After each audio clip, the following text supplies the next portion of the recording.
26 ଯାତ୍ରା ଋତୁ ଆଉ କିଛିଟା ଦିନ ପରେ ଶେଷ ହୋଇଯିବ। 26-27 ଯାତ୍ରା ଋତୁ ଆରମ୍ଭ ହୋଇଯିବ।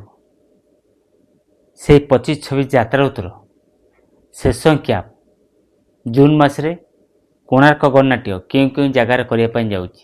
ମୋ ସହିତ ରହି ଶେଷ ପର୍ଯ୍ୟନ୍ତ ଭିଡ଼ିଓ ଦେଖିଲେ ଜାଣିପାରିବେ କୋଣାର୍କ ଗଣନାଟ୍ୟ 25-26 ଯାତ୍ରା ଋତୁର ଶେଷ କ୍ୟାମ୍ପ କେଉଁ କେଉଁ ଜାଗାରେ କରିବା ପାଇଁ ଯାଉଛି। ଚାଲନ୍ତୁ ଡେରି ନକରି ଭିଡ଼ିଓଟି ଆରମ୍ଭ କରିବା।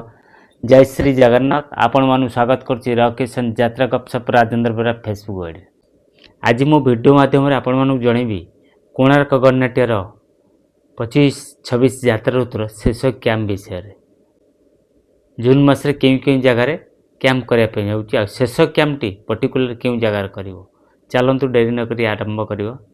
ଜୁନ୍ 1ରୁ ଜୁନ୍ 4 ତାରିଖ ପର୍ଯ୍ୟନ୍ତ, ଜୁନ୍ 1ରୁ ଜୁନ୍ 4 ତାରିଖ ପର୍ଯ୍ୟନ୍ତ 4 ଦିନ ଧରି କୋଣାର୍କ ଗଣନାଟ୍ୟ ନାଟକ ମଞ୍ଚସ୍ଥ କରିବ ଗଜରାଜପୁର, ନାଉଗାଁ, ଜଗତସିଂହପୁରରେ। ମନେ ରହିଲା, ଗଜରାଜପୁର, ନାଉଗାଁ, ଜଗତସିଂହପୁର 4 ଦିନ ଧରି କୋଣାର୍କ ଗଣନାଟ୍ୟ ତାର ନାଟକ ମଞ୍ଚସ୍ଥ କରିବ। ଜୁନ୍ 5ରୁ ଜୁନ୍ 7 ତାରିଖ ପର୍ଯ୍ୟନ୍ତ 3 ଦିନ ଧରି ନାଟକ ମଞ୍ଚସ୍ଥ କରିବ ବାଲିଚନ୍ଦ୍ରପୁର, ଯାଜପୁରରେ। ମନେ ରହିଲା, ବାଲିଚନ୍ଦ୍ରପୁର, ଯାଜପୁରରେ କୋଣାର୍କ ଗଣନାଟ୍ୟ 3 ଦିନ ଧରି ନାଟକ ମଞ୍ଚସ୍ଥ କରିବ। ଜୁନ୍ 8ରୁ ଜୁନ୍ 10 ତାରିଖ ପର୍ଯ୍ୟନ୍ତ 3 ଦିନ ଧରି ନାଟକ ମଞ୍ଚସ୍ଥ କରିବ କୋଣାର୍କ ଗଣନାଟ୍ୟ ନିମାପଡ଼ା, ପୁରୀରେ। ମନେ ରହିଲା, ନିମାପଡ଼ା, ପୁରୀରେ 3 ଦିନ ଧରି ନାଟକ ମଞ୍ଚସ୍ଥ କରିବ କୋଣାର୍କ ଗଣନାଟ୍ୟ।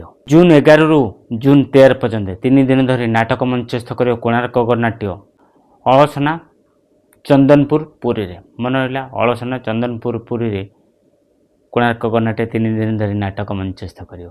ଚନ୍ଦନପୁରରେ ତାର ଶେଷ କ୍ୟାମ୍ପ 25-26 ଯାତ୍ରା ଋତୁର ଶେଷ କ୍ୟାମ୍ପ ମଞ୍ଚସ୍ଥ କରିବ କୋଣାର୍କ ଗଣନାଟ୍ୟ।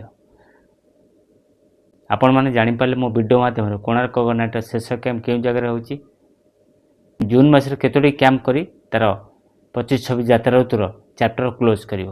ଜାଣିପାରିଲେ ଭିଡ଼ିଓ ମାଧ୍ୟମରେ। ଯଦି ଭିଡ଼ିଓଟି ଭଲ ଲାଗିଲା ନିଶ୍ଚିନ୍ତ ଲାଇକ୍ କରି କମେଣ୍ଟ କରି ସାଙ୍ଗସାଥି ସେୟାର କରନ୍ତୁ।